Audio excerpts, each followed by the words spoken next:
Hello, Dancing with the Stars fans. I'm Gold Derby senior editor Daniel Montgomery here with Gold Derby contributors Jeffrey Kare and Cordell Martin. We are here to talk about Motown Night, the third week of competition on Dancing with the Stars, where the celebrities danced to the music of Motown, of course. Let's start with the ending. We had Tyson Beckford, model Tyson Beckford, his first time at the bottom, turned out to be his last time at the bottom. He was eliminated from the competition, even though in the last couple of weeks he seemed to have a fan base who were keeping him out of the bottom. Like in week one, he had low scores, but wasn't in the bottom two. Cordell, you were predicting him to be one of the bottom two. So was I, but I was not predicting him to be sent home. What did you think about that elimination? Yeah. Like you mentioned, he definitely was someone I predicted to be in the bottom two, just because, of his scores. I was kind of shocked that he was the one to go. But considering who else was in the bottom three, I guess with him, who else was it? Allison? It was Allison Hannigan and Harry Jowsey. Yes. And I kind of figure Harry is starting to just have that narrative of like the little engine that could. So figure he wouldn't go home. And then Allison, I thought, okay, she should have a fan base. So out of those three, it was like it's Tyson's time to go home. What did you think, Jeffrey? Well, I'm not terribly surprised to see him go. I mean, well, I thought he and Jenna were getting somewhat better within the first 3 weeks. Well, he still wasn't one of the more memorable ones, and yeah, I didn't even have him in my predictions at all as to who I think could go home. So, yeah, it's a bit surprising, but again, seeing how he and Jen have done, well, again, nothing special. Well, not too surprised. And Cordell brought up the bottom three that we got this week, which after the first 2 weeks of competition, we got the usual bottom two. These are the two lowest couples based on the judges' scores and viewer votes. And this time we got a bottom three that wasn't necessarily the bottom three. So we're back to like the In Jeopardy format that I never liked. Where the producers or the judges or whoever picks a random celebrity for the sake of suspense and says they're in jeopardy, whether they got the scores, low scores or not, just to create suspense with the couple that is actually going home. I really want them to just stop being coy and just reveal the bottom two, or if they're going to do bottom three, the actual bottom three. What do you think about that, Cordell? No, I agree, because I think with that, it kind of leans into like the producers having their favorites. Maybe they're like, okay, Allison just needs a little more of a push from her fans, so make sure you vote for her. Or, like I said, create that narrative for Harry as like that most improved contestant that, beats the odds against him as a contestant. But then I think it also hurts some of those contestants who are either in the middle of the pack or falling below the radar, that they may feel like, oh, I actually have a fan base, and then next week they're gone. So it really doesn't, do the stars any justice for them to kind of know where they fall in terms of the fan support. What did you think, Jeffrey? Well, I agree with everything that's just been said. Yeah, that was just ridiculous. Just picking a random three and then that's who came in last. But yeah, just look, either reveal who really is in the bottom three or just stick with the bottom two and then reveal who's going home. That just seems like a smarter solution. Mm-hmm. Yeah, and like Cordell said, it creates these weird kind of, putting your thumb on the scale, where, you're prompting maybe Allison Hannigan and Harry Jowsey's fan bases to vote for them more. Not that I needed the prompting for Allison Hannigan. I have been voting for her aggressively. Not that I'm biased. But and then, who knows who was the other bottom two contestant? Maybe Harry or Allison, maybe one of them was actually in the bottom two. But maybe they weren't. Who do you think might have also been in the bottom two who maybe wasn't, who was announced as safe, Cordell? That's a good question. I could probably see like Mira or Lele as potential bottom two, just because with Lele, I think in Mira, they're kind of like falling, in the middle of the pack and not having that wow moment yet. They have the potential, but I can definitely see them kind of falling by the wayside in terms of that fan support. What do you think, Jeffrey? Hmm. Well, that's possible. I mean, granted, it could just be, maybe Allison really wasn't was one of the bottom two, or if not her, Mel, or who knows, maybe it could have been Adrian for all we know, or Maurizio. Mhm. Yeah, it's interesting that the two celebrities who we know have had inconsistent fan bases and landed in the bottom two, Mauricio and Adrian, they were safe this week. So who knows if they actually were safe or if they were in the bottom two and they just were never told. My guess is that Mauricio would have been that other bottom two, just because he was fairly low on the leaderboard, and last week he was safe, so I could see his fans getting kind of complacent and not really backing him up, week after week after week. So I was very surprised to see him just flat out safe again. Uh, Yeah. until we got those three in Jeopardy contestants who, just stop it, Dancing with the Stars. Just just play it real, be straight with us. Don't like, play all these, coy games that are just arbitrary, and just leave us with, be as transparent as humanly possible about who's at the bottom, who's safe, and so we know where we stand from week to week. Yeah. So on the top end of the leaderboard, we had Ariana Matic'S Quickstep and Jason Mraz's Jive. Ariana Matic'S was kind of the surprise for me. I thought she was a little overscored. I wouldn't have given her nines necessarily for that. But I figured eights easily. What did you think about her routine and Jason's routine, Cordell? Yeah, I mean, Jason has just continued to be on that hot streak as the contestant to beat. I always look forward to seeing what him and Daniela are going to do week after week. I think Daniela is an amazing choreographer, does a really great job in letting her partner shine. And then with Ariana, she was someone that was a wild card to me. Usually with the reality stars, either they're really good or they just suck. So I didn't know what we are gonna get with her. I've been We get a pleasantly. little bit of both this season. That is true. I've been pleasantly surprised with her. Just her personality and like how much she's enjoying the experience.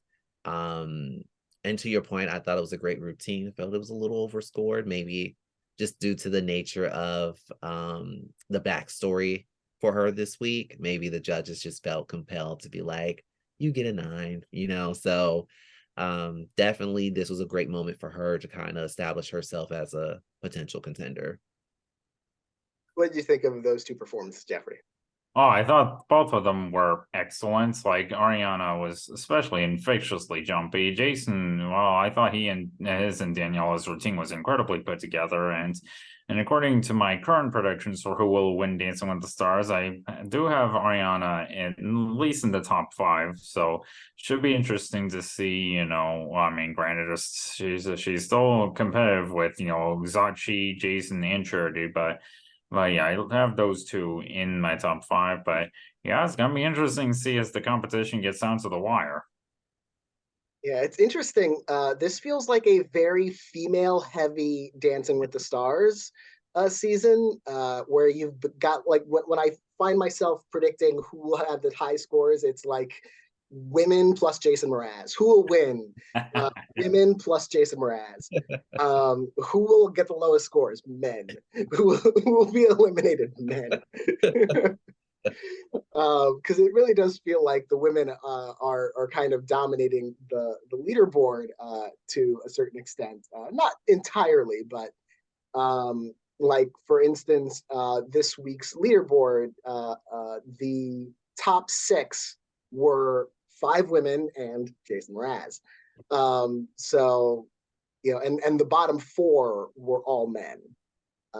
So it's really kind of uneven this season the way. And one of the better men is Barry Williams. Like, who Who would have would have thought? thought? Yeah. Like the 69-year-old veteran,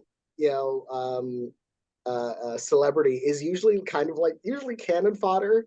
Like they're usually gone early, but he's got better range of motion than like the 6'5" muscular Harry Jousey. Like he has more rhythm and flexibility and movement like that. So it's how far do you see Barry going, Cordell? You know what? Actually, I could see Barry making it really far. To your point, like with the women dominating, it reminds me of that season with like Heather Morris, and it was like all of these great female contestants, but then it got to a point where they were dropping like flies, specifically like once Heather was that shocking elimination. So I can see that happening this season and seeing people like Barry or even Harry make it further than what people are expecting, just because with the male contestants, they usually can get a pass if they have the personality and that rooting factor, as opposed to the women, like they sometimes have to work twice as hard to even, get that fan base solidified. So definitely can see Barry making it to possibly top 6 or 7 right now. Yeah, what do you think about Barry, Jeffrey? Well, I think Cordell just made some great points. And yeah, I can see very well. I don't see him making it to the finals, but I can see him making it, at least farther than usual for, celebrities around his age, because he's still one of the better older celebrities in the ballroom. And, I thought his and Peter's routine this past week was pretty good. So, yeah, I can see him maybe not making it too far, but at least have, a healthy run on the show.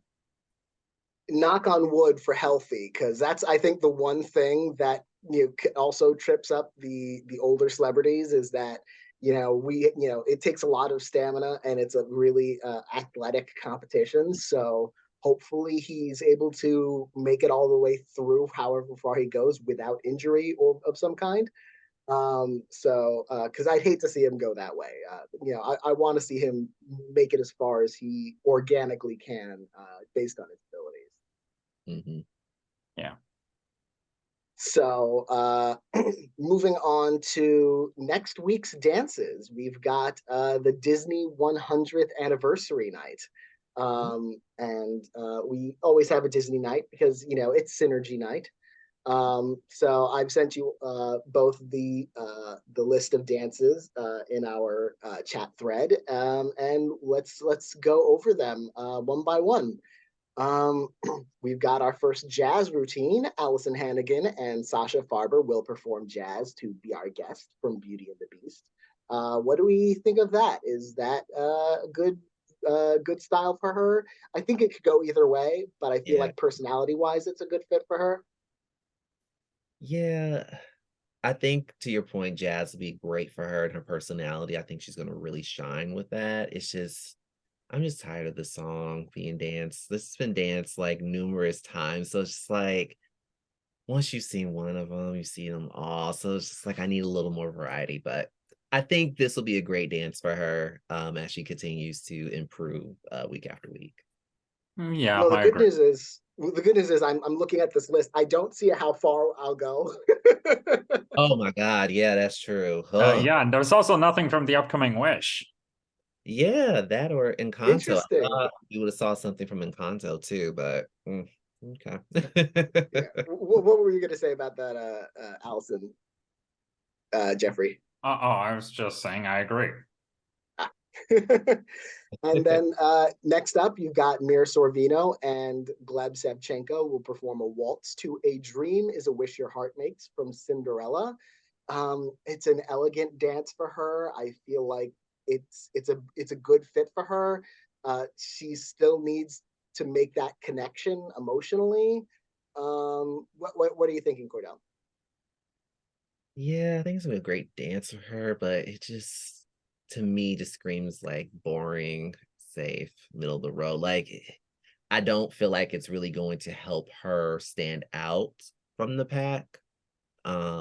With that said, I think she'll get, a bump in her scores, but I just don't feel like that's gonna be that moment dance that she really needs to keep up the competition. What do you think, Jeffrey?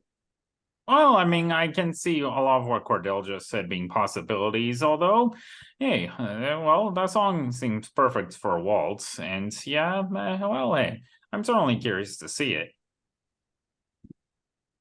Then you've got Sochi Gomez and Val Chmerkovskiy performing a Paso Doble to Un Poco Loco from Coco.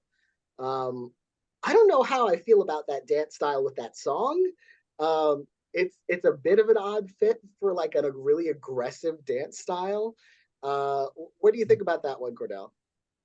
Yeah, to your point, I'm just like, "Ooh, how's this gonna work?" But if there's one contestant I think that will be able to pull it off, I think she will. I think with her, she does a great job of really selling the dance and make you feel a part of the dance and telling that story. Um, I'm expecting great things from her and Val with this performance, so definitely think she'll be one of the top scorers next week. What do you think, Jeffrey? Well, no, she hasn't let me down yet. She's proven to be one of the best contestants this season so far, and well, yeah, it seems like okay, it seems like an interesting choice of song to go with, but hey, I can't. Oh, hey, I'm expecting her to do great at least. Mhm. Speaking of potentially great, you've got Ariana Matic'S and Pasha Pashkov performing contemporary to Into the Unknown from Frozen 2. And again, no Let It Go. So we're staying away from like the most obvious Disney cuts here. Mhm. I have noticed that, especially the earlier contemporary dances earlier in the season, the judges have been a little less like they haven't taken the bait as easily Yeah. as they have. It feels like they're being a little more nitpicky about contemporaries in a way that I like because it's usually like, if you're emotional and you do a lift, you get Mhm. tens.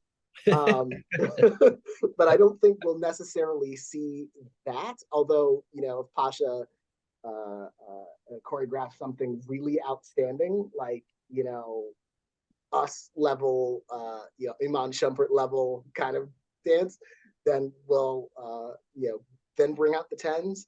But otherwise, if it's just the flowy and the lifty, then you can calm down with the paddles necessarily. And what do you think, Cordell? That's the vibe I'm getting with this dance, that there's gonna be lots of lifts, and she's gonna look really pretty with, the look and feel of the movie Frozen. Um, yeah, I mean, I think this will be another like great performance for Ariana.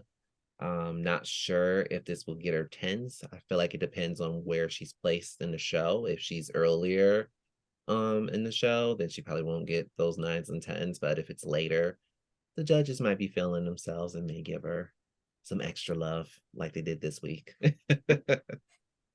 What do you think, Jeffrey? Well, if she's the fourth of the night, like how this list is suggesting to us, then I guess that should be interesting. But as for how she and Pasha will do, hey, well, of course, not to give too much away for my expectations overall, but hey, I'm always intrigued to see, the production values, especially in Disney nights. So yeah, it should be interesting to see what the costumes, lighting, and projections are going to be, as well as, again, how Ariana Matic'S has been doing lately in the competition. Again, I do expect, to really give it her all. Mhm. Next one's interesting because it's Lele Pons, and she has been told that she needs to take her energy and bring it under control a little bit more. And she's performing with Brandon Armstrong a rumba to "Can You Feel the Love Tonight" from The Lion King. I feel like that's going to be a test for her to see if she can really take the quality of movement that she has and really kind of refine it. Because, of course, a slow rumba, she's not going to be able to go all out with it and really go crazy. It's going to be all technique with that one. What do you think, Cordell? Yeah, I think this is going to be an opportunity for her to show that she is a strong contender. Um, this is pretty much like her do or die dance, in my opinion. If I feel like she can't meet the mark of the judges and really kind of solidify herself as a contender, then she's definitely gonna be on shaky ground for the next couple of weeks to be a surprise elimination, in my opinion. What do you think, Jeffrey? Well, yeah, I think Cordell just made some great points, and yeah, do echo that. Yeah, she could probably use something, I guess, a little more gentler compared to what she's been doing the competition so far. And yeah, Rumba to about Oscar-winning ballad here should hopefully do the trick. I mean, we'll see how she does with it, of course. Yeah, I feel like we need to put her and Mira Sorvino in a room together so that they can rub off on each other. Just because Lele needs some of Mira's refinement, and Mira needs some of Lele's confidence and energy. So we just need them to kind of meet up and just trade notes and sort of get tips from each other and meld together into Yeah. one perfect dancer. Next up, we've got Bachelorette Charity Lawson and Artem Chigbensev. They will perform a waltz to Part of Your World from The Little Mermaid. I feel like that's a pitch right down the middle for her. I don't. That's going to be an easy dance for her. It might be so easy that it's not going to be like not going to feel like a really special dance from her. It just feels like it's going to be right in her wheelhouse. What do you think, Cordell? Yeah, it all depends on how Artem, to your point, treats this dance. Like, I feel like she has the skills. Like, just go for it. Show us the, technique and really make it advance for her to really create that wow moment. I think this could be a great opportunity for her to have like that big wow performance just because the nature of the song and the dance style. But yeah, it just depends on how Artem choreographs this, that he can really make it an opportunity for her to reach the top of the leaderboard again. What do you think, Jeffrey? I agree, and I'm certainly not. I certainly think Charity will and Artem will do well, of course, and this. I mean, on paper, it seems like kind of an easy choice, waltz to Part of Your World, but hey, if anyone gets all, I think Charity he should do so. And then you've got another high scorer, Jason Mraz, and Daniela Karagach will perform a foxtrot to a whole new world from Aladdin. So he avoided the foxtrot palooza that was Motown night, but now he's going to be dancing that on Disney night. It's sort of similar to Charity in that I think that's going to be like that's going to be a pretty easy dance for him. Like right after a jive too. Like, yeah, I feel like the foxtrot is going to be something that he's going to be able to hit the steps and nail the personality of it. It's but Daniela is a really creative choreographer, so that I could see her stepping that up from beyond what we'd normally expect from a foxtrot. What do you think, Cordell? I 100% agree. It's actually probably one of the routines I'm looking forward to, just to see how creative Daniela's gonna get with it. And with Jason's like personality, he's just great at selling the dance and getting into the character week after week. Um, I do wonder, when is he going to hit that point with the judges where they start to nitpick, just to make it seem a little more competitive with the other contestants. So it'll be interesting if this is a week where they're like, it was great, but so just trying to see when that hammer is going to drop for him with the judges. Yeah, and What I do you think, agree with Jeffrey? everything that's just been said. Yeah, I think there's definitely some amazing opportunities for Jason and Danielle to get creative with how they're going to perform it. So, and again, I don't expect any less from them at this point. Yeah, but to Cordell's point, I do think we probably will see that point with him and maybe Sochi maybe a little later. It's like, oh, your foot was at a 45-degree angle. It should have been a 60-degree angle. It's weak, whatever. It's getting it's getting down to the wire. We need you to really improve the Mhm. details. So Your predictable. leg, you lifted your leg like a quarter that turn was a quarter turn short. Sorry. uh, Next we've got Adrian Peterson and Britt Stewart will perform a Viennese waltz to Baby Mine from Dumbo. um I don't know what to say about Adrian Peterson. And I don't know what to say about a Viennese waltz for him. Like it's gonna be a lot in hold. I just doesn't strike me as it's gonna be like a super hard dance for him, but I don't know. What do you think, Gordon? It, yeah, yeah, I don't think it's gonna really move the needle for him. Next week I could definitely see him potentially being the bottom two and possibly the star to go home next week, but it just depends on the judges and kind of what's their agenda as it pertains to him next week. Yeah, and I don't have high expectations for this either. I mean, Adrian and Bray really haven't been impressing me this in the competition so far, and yeah, I don't know what to expect from how they're gonna perform this. And yeah, I'll be shocked if it's any better than I expect. Next, we've got throwing him in the deep end. Harry Jowsey and Riley Arnold will get a quick step to Ooh. "You've Got a Friend in Me" from Toy Story. He's gonna need to stretch so for this one. Um, but again, it's gonna be another one of those dances where he's gonna put in the work and he's going to make a good faith effort at it. And like I'm just gonna be like, oh, he seems like a nice fella. And that feels like that's gonna carry him further. What do you think, Cordell? We're speaking the same language. That's pretty much the vibe I got, that this is going to be one of those dances that we all know is going to probably not be the best dance, but he gets an A for effort and his fans are going to, rally behind him and he probably will be safe regardless of his scores. Agreed.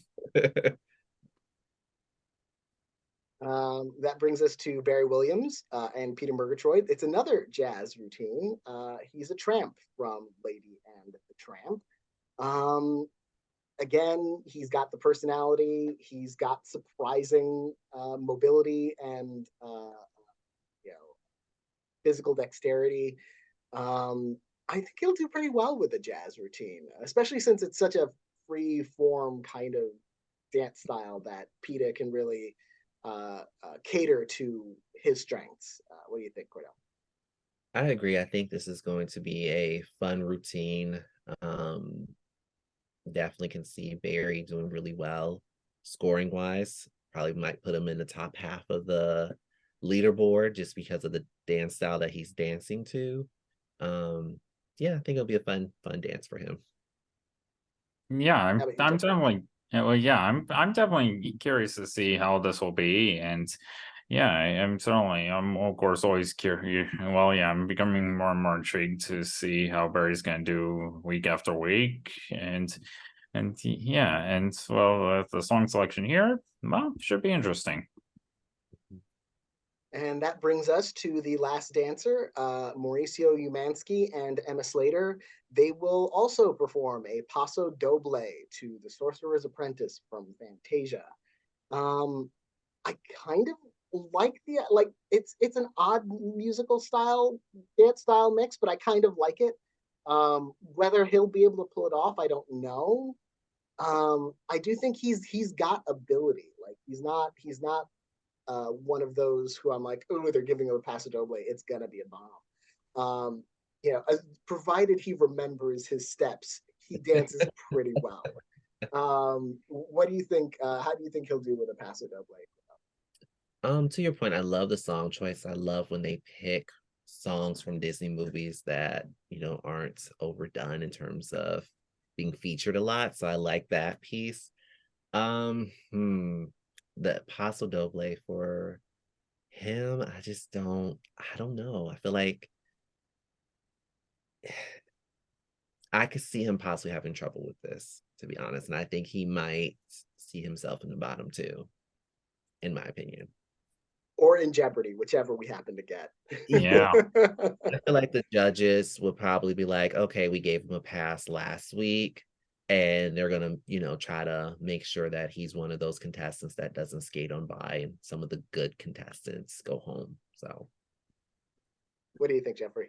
Well, I think this should be interesting to see how he'll do, and if he struggles, it should be a real test to see how strong his fan base is to keep him out of the bottom too. mhm. So, well, now that we know the dances and now that we've seen 3 weeks of dances so far, let's talk about our revised, if they've changed at all, predictions for who will win the Mirrorball Trophy. I personally, I've been going with Jason Mraz for the first couple of weeks, and like after seeing how well she connects to each dance and the fact that she's partnered with Val, I moved Sochi up to first place for now. We'll see how that feels as dances go on. What do you think, Cordell? Yeah, I'm in agreement with you. I think Sochi is probably gonna be the one to beat. Um, just her personality, the way that she lights up the dance floor, she screams Dance with the Stars champion to me. I have Jason as number two. I think he's gonna be that star that does consistently well week after week, but then it's gonna get to a point where fans are gonna be like, we feel like he's gonna win, but let's put our support behind another contestant. Um, Third would probably be Charity. She's definitely impressed me last week.